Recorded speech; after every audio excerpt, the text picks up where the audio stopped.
Hello, curious minds. You're listening to STEM with Dr. Owl, where big questions turn into fun adventures. Hi, I'm Emma, always full of questions and ready to explore. Ziggy here. I know a zillion facts and 0 ways to share cookies. If you like our show, please share with a friend, a teacher, or your whole class. Or your neighbor's cat.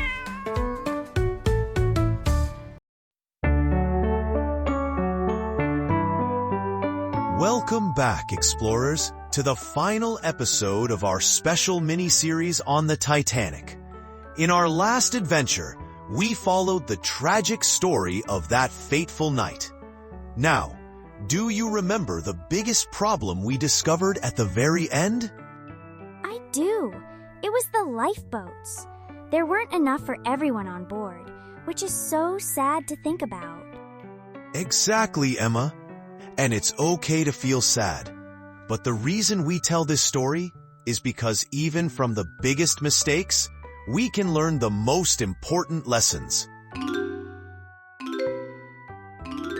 Today, we're going to discover how the sinking of the Titanic changed the world forever, making sea travel much, much safer for everyone. Lessons. Beep boop. My learning circuits are ready.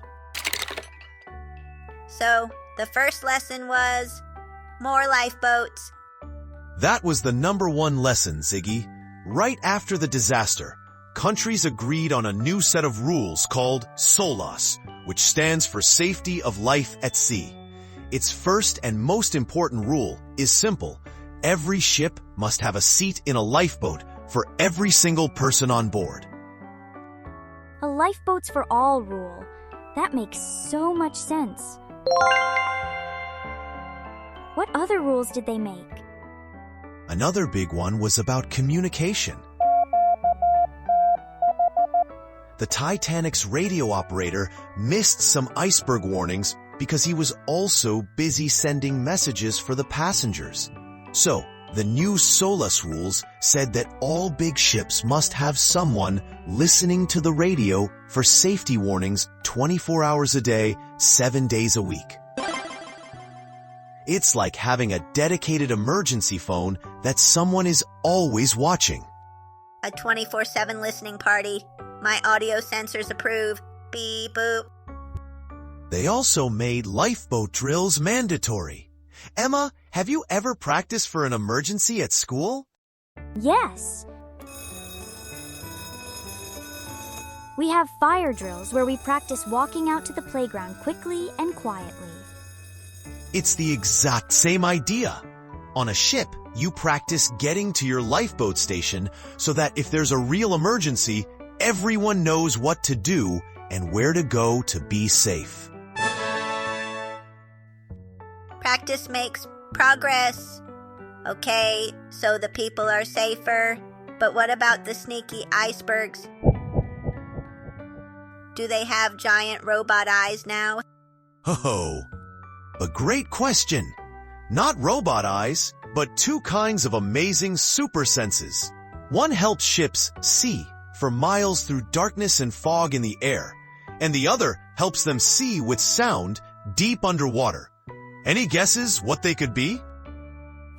For the air, is it like how a bat uses sound to see? You are so close, Emma. That idea is used for the water. For things in the air, like icebergs, ships use radar.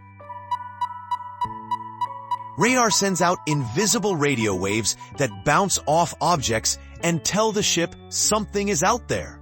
For seeing underwater, they use what you were thinking of, sonar.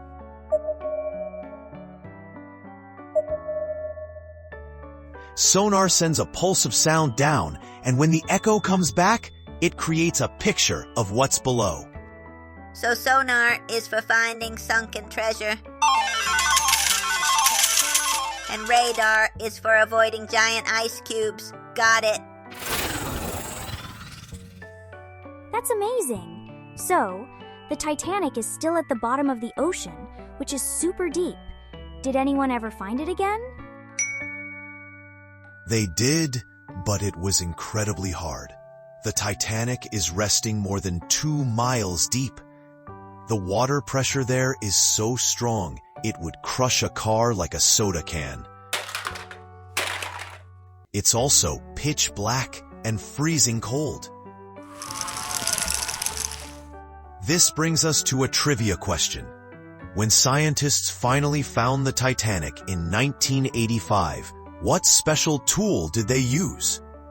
Was it A, a team of very brave scuba divers?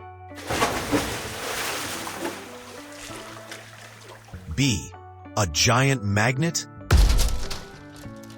Or C, an underwater robot they could control from a ship?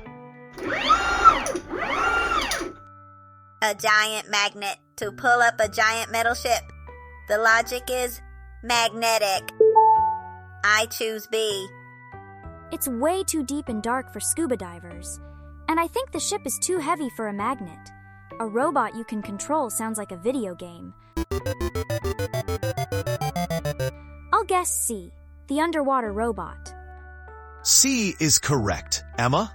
They used a robot called an ROV, a remotely operated vehicle. Think of it as a little robotic explorer. Scientists on a ship use controllers to drive the ROV through the deep ocean, seeing through its cameras and using its little arms. Wow! So the scientists get to be deep-sea explorers without ever leaving their comfy chairs on the boat. Precisely!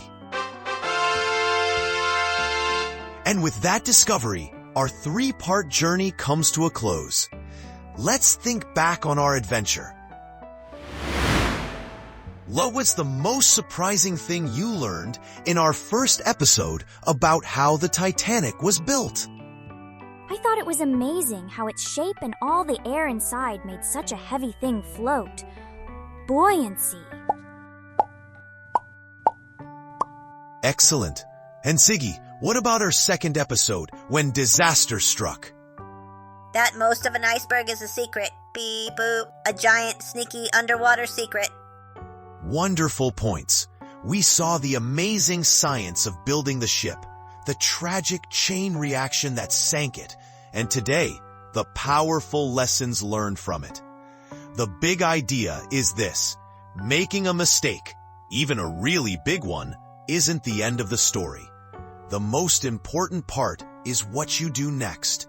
You learn, you share what you learned, and you use that knowledge to make things better and safer for everyone.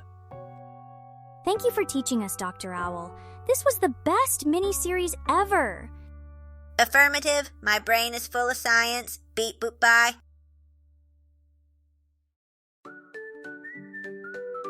That was so much fun, Dr. Owl. I hope all our explorers had a great time too. Hoot hoot! We loved having you with us. If you don't want to miss our next adventure, follow us on your favorite podcast platform.